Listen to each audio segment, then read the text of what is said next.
A mi se selimo na literarni kolosijek gdje nas čeka jedno jedino pitanje. Kako piše pisac Velimir Grgić? Čitatelje uvijek zanima kako pisci pišu. Virginia Woolf preferirala je ljubičastu tintu za pisanje. Ernest Hemingway često je isticao da, kad radi na knjizi ili priči, piše već od ranog jutra, jer tada nema nikoga tko bi ga uznemiravao. Mene je zanimalo kako piše Velimir Grgić, kolega novinar, publicist, pisac, scenarist i producent. Ako misliš na metode navike, kao dan, noć, da li možeš pisati samo uz čaj, uz vino, nemam pa šta Ti si više ovaj Vuković-Runjić style Milana.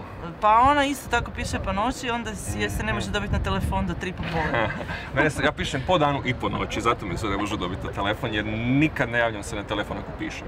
Možemo to sa tenisačima usporediti, recimo Goran, naš Ivanišević, nervozni tenisač, je u stvari uvijek gledao Teletabise. Pa da li pisci tako? Da, Vuco prije nego nastupi razveže i zaveže pertle, se izrazimo književno, i namoči malo prst. Imaš i ti to, kao popraviš brk. Da, ja brk popravljam redovno, zato što imam vosak iz Teksasa i češelj iz Turske, što je jednostavno stvoreno za brkove. Ali čaj uvijek pijem kad pišem i nekako uvijek pišem u cugu dok ne popijem šalicu. Onda je vrijeme da kičmu malo istegnem, da ne bi ostao totalni invalid nakon 8 sati kljucanja. Ali to je manje više to, znači prije nego sam operirao kičmu sam sjedio, sad kak sam invalid moram ležati dok pišem. Meni je super kako je Hemingway pisao, ja bih tako kao on. S oružjem u ruci kao ja.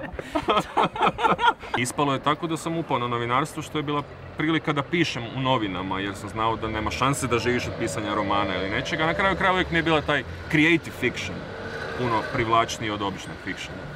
Tako da gonzo novinarstvo i sve te neke mješavine, fikcije, novinarstva, brisanje tih granica. Pa zato sam baš htjela reći da zapravo taj hrvatski genij je pravo novinarstvo kao u istraživačkom smislu, ali opet kombinirano sa nekom fikcijom i publicistikom. I obzirom da danas takva vrsta novinarstva ne postoji nigdje u nekom normalnom novinarstvu, mora postojati u knjizi. Kako su sve izokrenulo, kako je televizija postala film je postao Luna Park za djecu, tako su knjige postale novinarstva, mediji su postale sapunice. Znači sve se mijenja, mi se kao zanatlije novinarske prilagođavamo promjenama. Ova knjiga bavi se psihološkim, kulturnim, ekonomskim i političkim uzrocima, donoseći kulturne i medijske studije, objašnjavajući što je zajedničko Platonu, Severini, Orwellu i Nives Celsius. Tamo me je žena slikala u jednom kamionu koji je parkiran u pustinji. Znači ja sam potpuno spinpan kao američki redneck jer sam išao tamo gdje imaju gun range, odnosno gdje ti poslažu hrpu auta i onda rokaju mitraljezima cijeli dan po njima čisto da se opuste.